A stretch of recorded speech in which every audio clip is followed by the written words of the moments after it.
سلامونه ټولو درنو لیدونکو ته. خدای دې وکړي چې روغ جوړ او ساتمنده واوسئ. یوې لنډې قصې ته متوجه راوړم. هیله ده چې د دې ویډیو تر پای راسره اوسئ. یوه ورځ د هندوستان یو مشهوره شاعر راحت اندولي یوې غونډې ته ولاړ چې هلته د ده لپاره په میلیوناو خلک راغلي وو تر څو د دې مشهوره شاعر وینا واوري.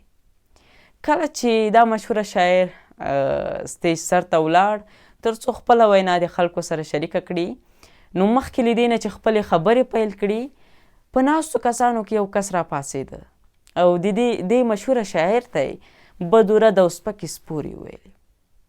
لومړیو کې دا مشهوره شاعر حیران شو، خو وروسته یې په مسکا ځواب ورته ورکړ او دا یې ورته وویل چې ما 40 کاله زحمت باسلی، ما سختې ګاللې دي تر څو زه دې ځای ته رارسېدلی یم چې ما ته په میلیوناو خلک ناست دي تر څو زما وینا واوري. خو زه کولی شم چې تا ته په یو څو ثانیو کې ځان در ورسوم، خو زه نه غواړم چې زما 40 کاله خواري زحمت په دې یو څو ثانیو بس ولاړه شي.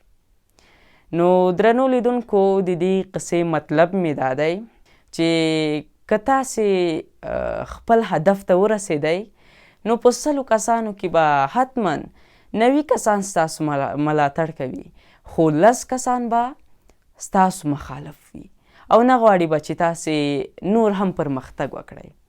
خو تاسې به خپل هغه زحمت چې خپل هدف لپاره مباسلی و د دې 10 کسانو له خاطره به نه پرېږدئ چې په هوس لاړ شي.